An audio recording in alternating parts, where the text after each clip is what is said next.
Thank you, Mr. Chairman. I thank all the witnesses for being here.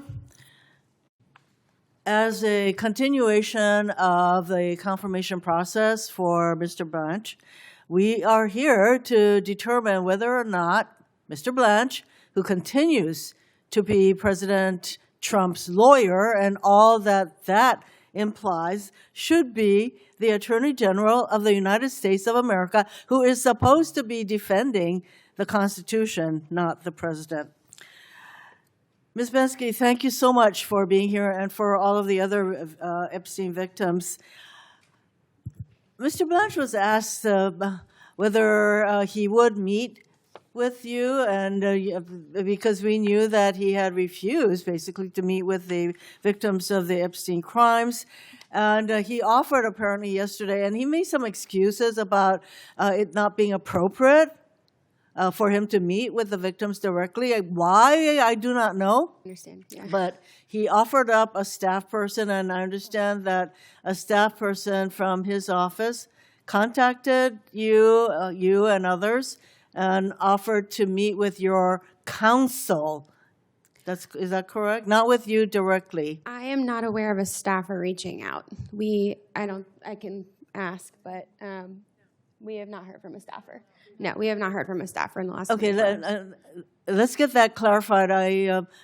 Did I misunderstand that? In fact, yesterday when he said, "I have a staff person here, and we can get this done today." Yeah. That they have not contacted you. They have not contacted us, no. He also said that it would not be appropriate for him to meet directly with you. So not only is his staff have they not contacted you, as he indicated yesterday, that this could all happen yesterday, he continues to make excuses, as far as I can tell, for not meeting with you, in spite of the fact that he met for hours with Ms. Maxwell. Why is it so important? Can you tell us once again, why is it so important for you and the other victims of Epstein's crimes to meet with Mr. Blanch personally? Thank you for the question. I think that if a victim comes and reports a crime in the FBI, what is the first thing that they do? They follow up. Like Law and Order SVU taught me that when I was 15 years old. The DOJ has never followed up in 30 years with any of us. There is a lot in the files right now that you should be investigating and looking into. And to my knowledge, I mean, they can answer this too, but we have never been approached by anybody on the prosecutorial side of things. So I do think, like, sitting down, telling our stories, and explaining, like, the people that were in the room, right? We were witnesses of crimes. We had crimes committed to us directly. We do have a lot of information. And you would think that somebody would take that lead that's already in, like, we already went to the FBI because that we wouldn't have 302s if we hadn't have gone to the FBI. It's already there, right?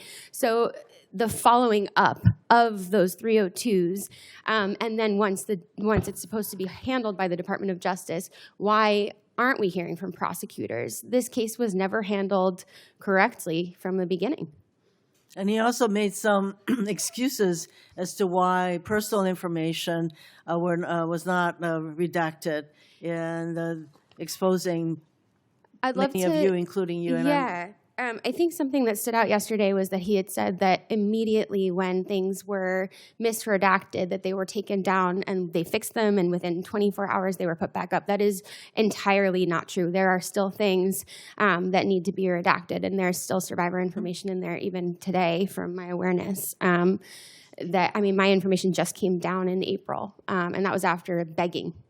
Would you say that Mr. Blanch exhibits a rather dismissive attitude toward all of you and the Epstein crimes? 1,000%, yes. Thank you. Ms. Oyer, Trump's DOJ under Todd Blanch leadership has purged career prosecutors for personal reasons for refusing to prioritize President Trump's interests over their constitutional oath.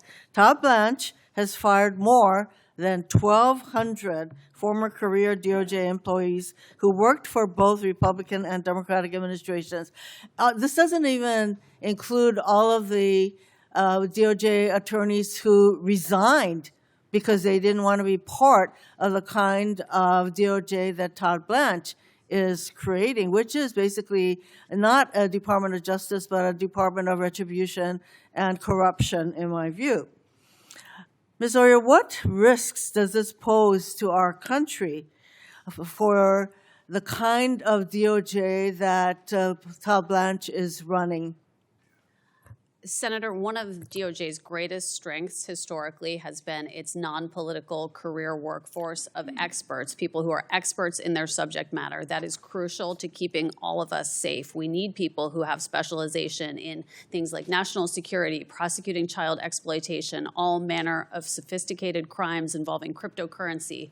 Mr. Blanch has decimated the expertise of the career workforce. The Justice Department has lost over a quarter of its attorneys under his leadership and has not been able to replace them, certainly not with experienced, knowledgeable, non-political people. I think the DOJ is very much losing its credibility. And as Mr. Ashcroft mentioned, credibility and trust in DOJ is very important. The rule of law is very important. We have a president who does not believe the rule of law applies to him. And his attorney, Mr. Blanch, is helping the president, proceed with his basically anti-rule of law agenda. I thank everyone for testifying today. Thank you.